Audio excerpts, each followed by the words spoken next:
Welcome back, everyone. I'm Zell, and today we've got a new one from Steel Will to unbox.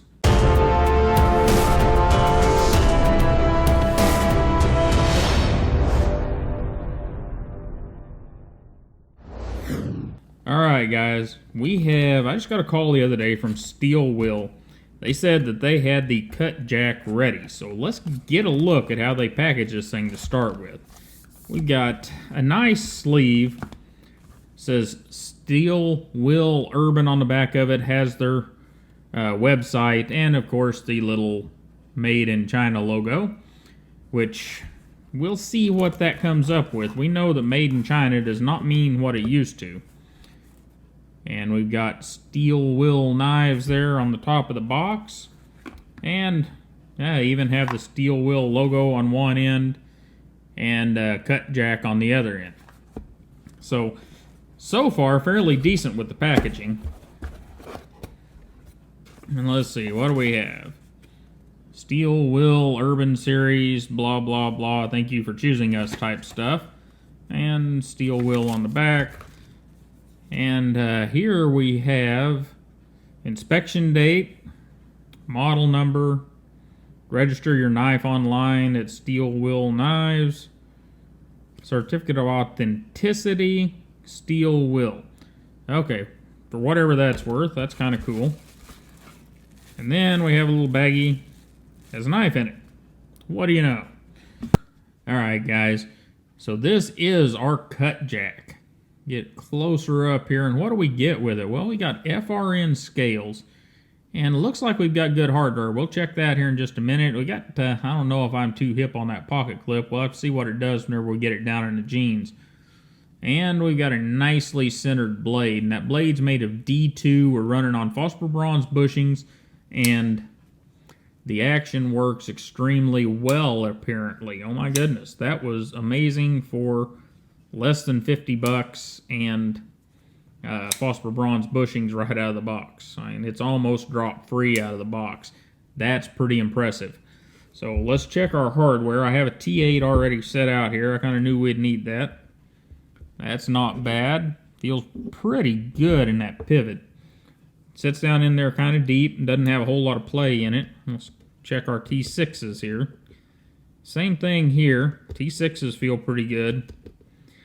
So, good hardware, as far as I can tell. You know, haven't taken it apart yet, but definitely feels good and looks good and has deep recesses. So, I'm going to jump over the desk real quick, and I'm going to pull some of that movie magic and be right back, because I want to do some measurements and get you a pause and read card up. Alright, we've got some measurements now. So, our closed length is 4.6 inches, handle thickness of 0.45, so it's pretty thin. A closed height of 1.49, which that's a little tall, but with the knives that's going to be in the same class, I think it'll be all right. It's going to be very close to the rest of those knives. And whenever we get this blade out, that's the star of the show, right? It is a piece of D2 steel. It's got a really high flat grind, excuse me. Got some nice swedging up here. And yeah, it's just a well-done blade. Very nice. And we've got a big choil right here that we'll talk about here in a minute. And some jimping right up through there. So, overall, the blade looks nice. It isn't a billboard either. We got Steel Will on one side. And steel designation and Cutjack and model number. And that's it. So, they didn't overdo that. That part's impressive right there. That it'll just a little nudge and it drops free and you can shake it closed. Doesn't usually happen on a $50 or less knife with bronze bushings in it. And speaking of that, let's get some size comparison and look at some of its competitors. We'll do our standard size comparison. We've got our Buck 110. We have our Rat Model 1. And, you know, it's a little smaller than both of these. And we have a direct competitor here with our Delica. Maybe not this Delica, this one's in HAP 40, but the standard VG10 Delica. Now, in that case, the Delica, if you like VG10, the Delica's only a few dollars more, and Oh, it would be tough for me to get a Cutjack over a Delica.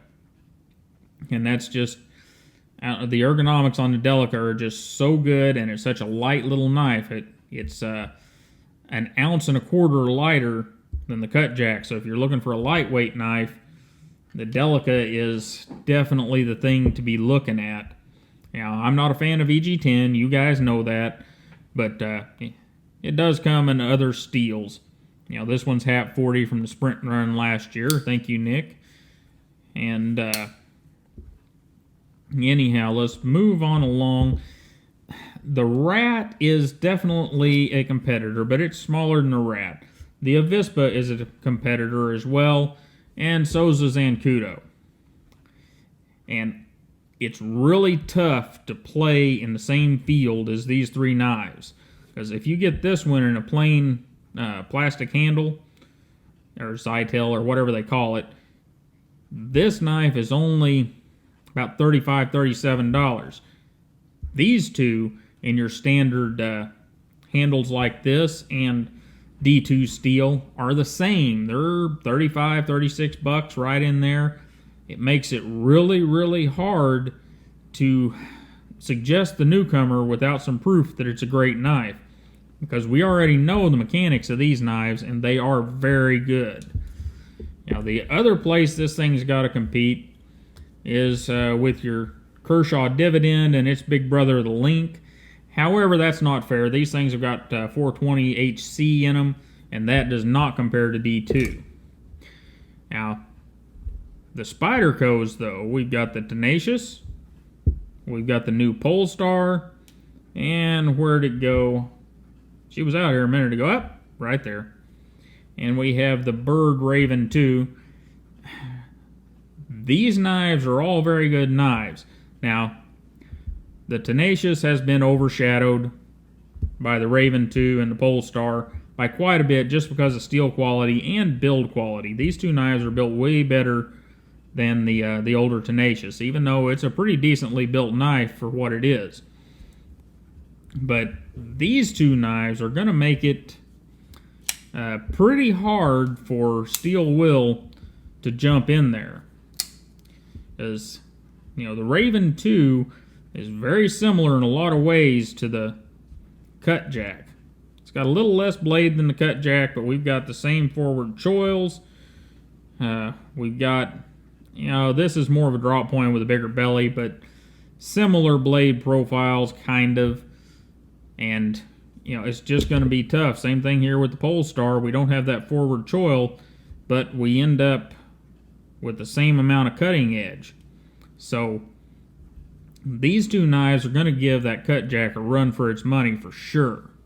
So since I made that pause and read card, let's go to it, and I'll be right back with you.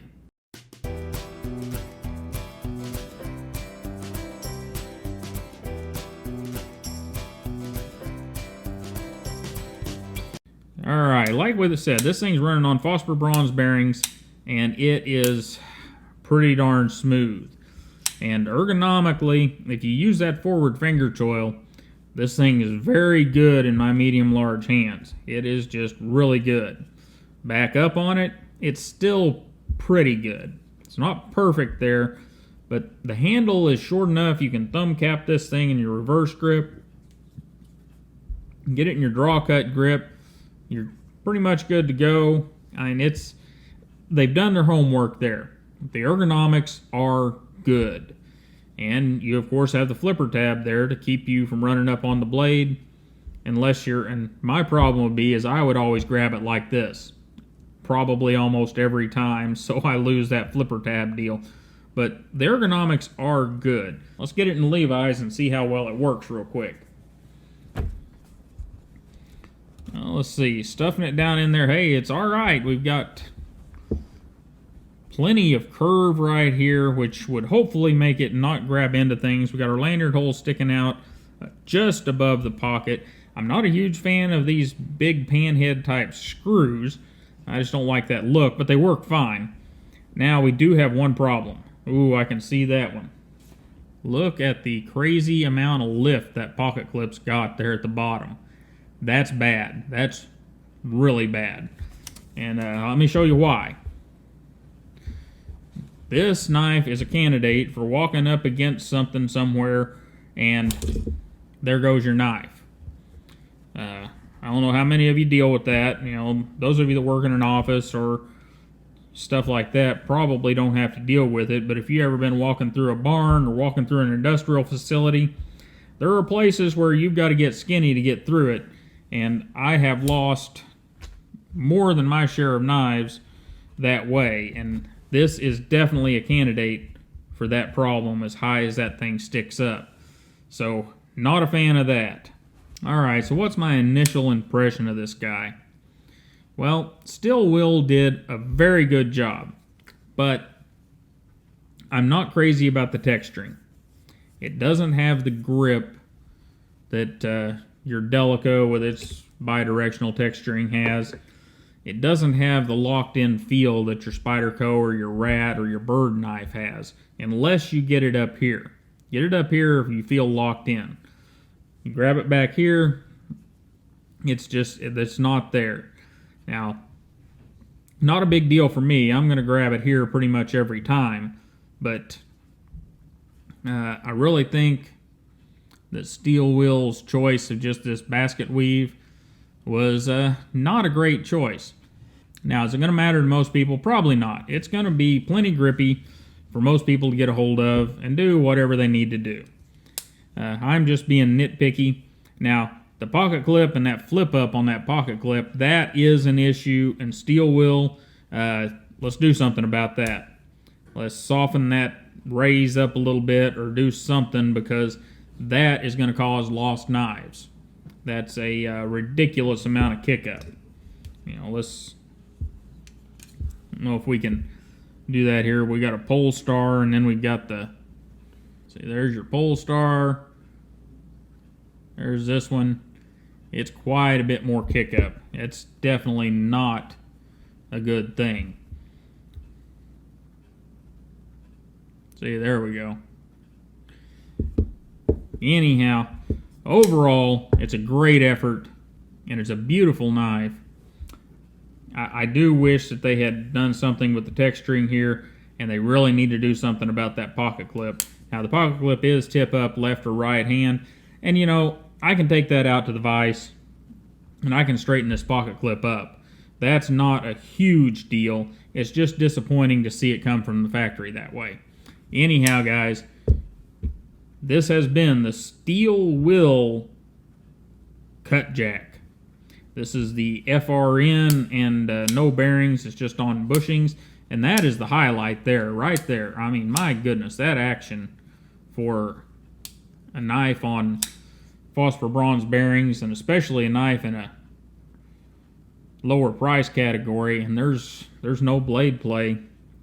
We've got good lock up there. I mean, it is well built, and the mechanism is excellent. It's just that texture that kind of lets it down. Anyhow, I really appreciate you guys hanging out with me for a few minutes and getting a look at this Cutjack. We'll look at it again in the future and see what I think about it after carrying it some, and see if I fix that pocket clip. Anyhow, I really appreciate you guys stopping by and hanging out with me and getting a look at this Steel Will Cutjack. I think it's going to be a good one for them, but they've got some tough competition. And you guys have a wonderful day.